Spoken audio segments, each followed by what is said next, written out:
Hey guys, and welcome to another Tomonometry video. So today we'll be looking at how to solve limits algebraically. And I wanted to just dive right in with an example. So here we have the limit as x approaches 3 of x squared minus 9 over x minus 3. Remember from our last video that we can just plug in 3 over here. So we'd get something like 3 squared minus 9 over 3 minus 3. And this should give us our answer. So let's work it out. Let's see. 3 squared is 9 minus 9 is 0 over 3 minus 3, 0. 0 over 0, what is that? Well, actually this is an indeterminate form, which means we can't take this as an answer.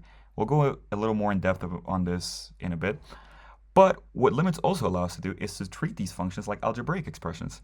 So over here, just rewriting this, we see that if we were to factorize this x squared minus 9, we would have a nice cancellation with our denominator.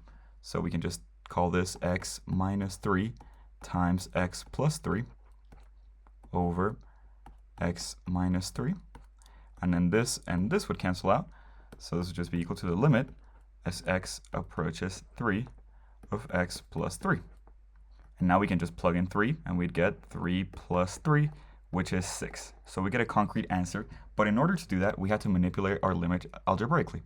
So just to get clear on what these indeterminate forms are, so let's say we have a limit as x approaches a of f of x. If it ever approaches any of these values, 0 over 0, 1 to the power of infinity, infinity to the power of 0, 0 to the power of 0, 0 times infinity, infinity minus infinity, or plus or minus infinity over plus or minus infinity, then we need some kind of algebraic manipulations because these answers are just not acceptable.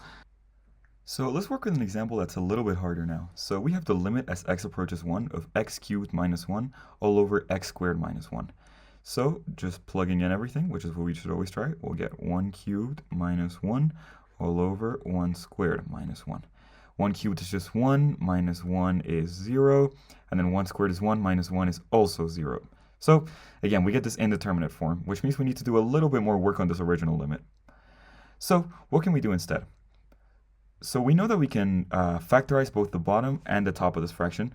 So let's start by doing that. So x cubed minus 1, using the difference of cubes formula, will just become x minus 1 times x squared plus x plus 1. And with the denominator, we know that x squared minus 1 is just equal to x minus 1 times x plus 1. So, sorry about that. So now, this whole thing just becomes the limit as x approaches 1 of x minus 1 times x squared plus x plus 1 all over x minus 1 times x plus 1. And as we know, these two will just cancel out, so we're just left with the limit as x approaches 1 of x squared plus x plus 1 all over x plus 1. And now let's see, if we plug in 1, will we get an indeterminate form? Well, we get 1 squared plus 1 all over 1 plus 1. And let's see, 1 squared is 1 plus 1 is 3 all over 2. That's our final answer. So for this next example, we're looking at the limit as x approaches 0 of the square root of x plus 1 minus 1 all over x. So by just plugging in 0, we'll get the square root of 0 plus 1 minus 1 all over 0. Let's see, 0 plus 1 is 1, the square root of 1 is 1, 1 minus 1 is 0, all over 0, it's indeterminate. We can't use this. So we need to do a little bit of manipulation with this one. But we'll see that we can't really factor any of these ones and get a nice cancellation. So instead we'll need to recall another trick from algebra and multiply by the conjugate. So let's call this the limit as x approaches 0 of the square root of x plus 1 minus 1.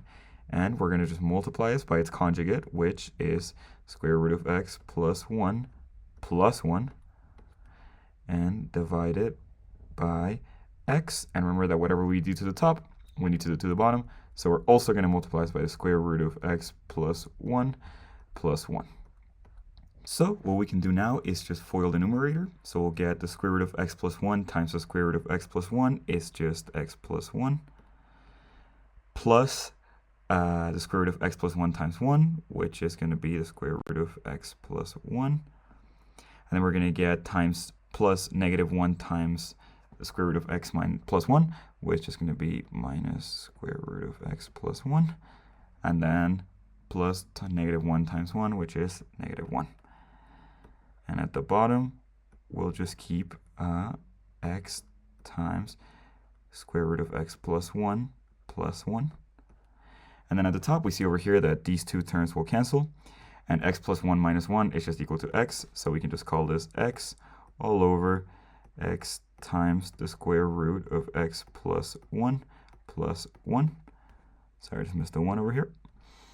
And now we can see that the x's on the top and bottom will cancel. So we're just left with the limit as x approaches 0 of 1 all over the square root of x plus 1 plus 1. And now let's see what happens if we plug in 0. So we'll keep the 1 at the top, and we'll have the square root of 0 plus 1 plus 1. So 0 plus 1 is 1, the square root of 1 is 1, plus 1 is 2, so our final answer is just going to be 1 over 2. So now let's work with a similar example just to make sure we have the idea down. And if you want to try this by yourself, you can. So first of all, what we will do is just plug in 0. So we'll get the square root of 0 plus 4 minus 2 all over 0.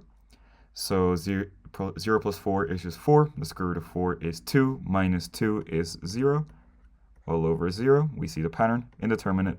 We can't work with this. So we need to go back to the original limit.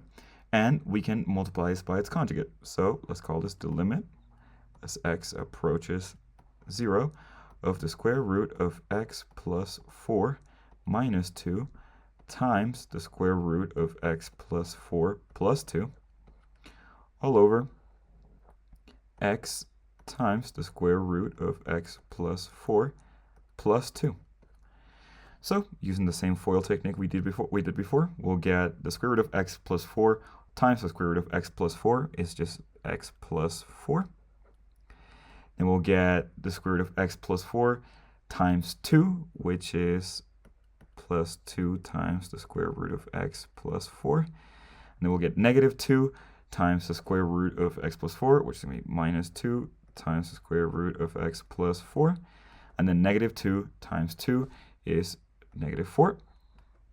And this will all be over x times the square root of x plus 4 plus 2. And then on the top here, we see some cancellations. This will go away, this will go away, this will go away, and this will go away.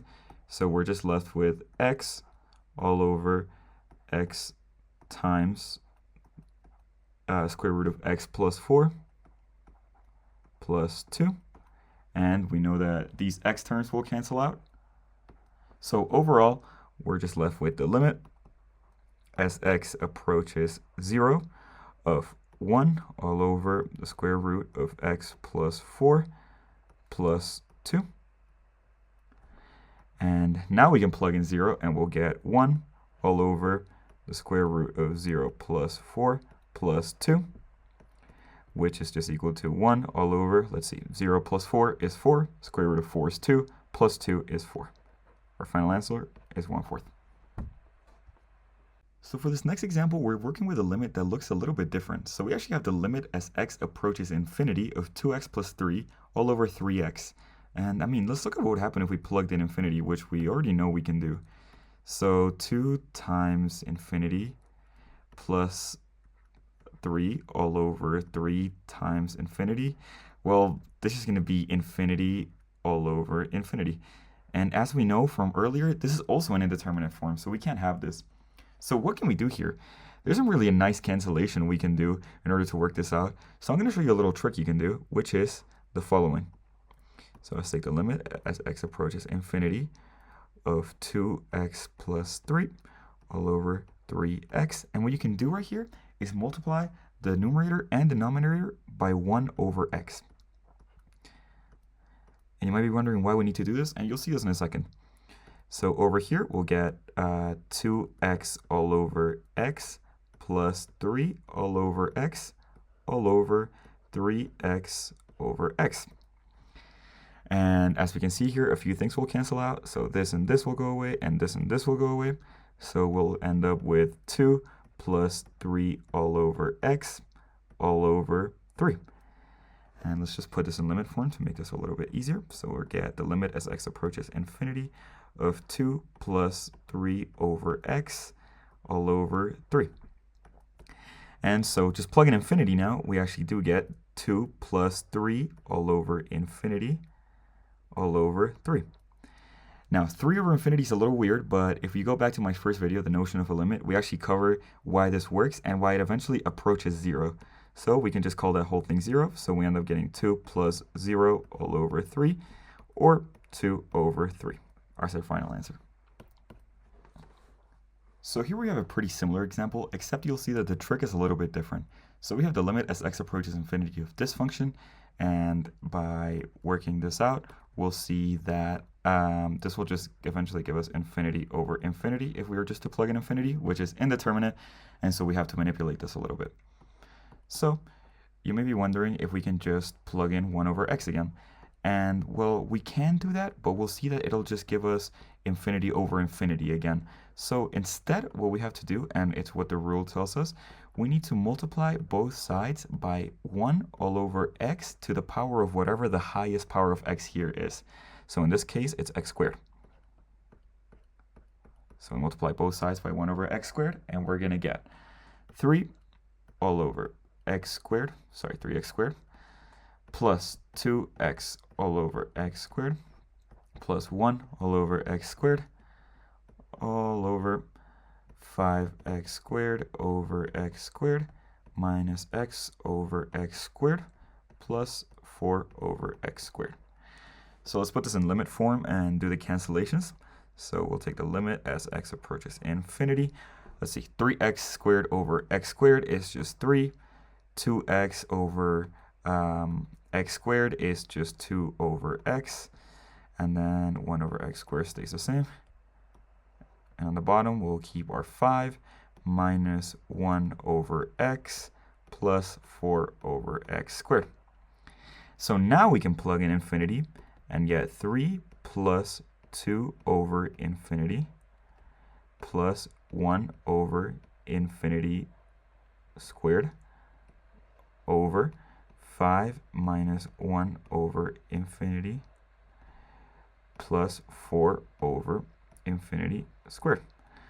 So simplifying that a little bit more, we get 3 plus, we said that was 0. And now infinity squared is a little weird, but just also imagine it's an incredibly large number, so we'll also just get 0 here. And we'll keep 5 at the bottom minus 0 plus 0. And that gives us a final answer of 3 over 5. So I'm aware that this video got a little long, so I'm going to give you a little recap of everything we learned today. So the first method we learned was to factor our limit and then cancel the product that we get. The second one was to multiply by the conjugate of the limit, and this will usually happen when there are square roots involved. And the third limit is to multiply both the numerator and the denominator by x to the n, where n is the highest degree of the polynomial. And this will usually show up when we deal with limits as x approaches infinity. So that's about it. Thank you guys so much for watching. I'll see you in the next video.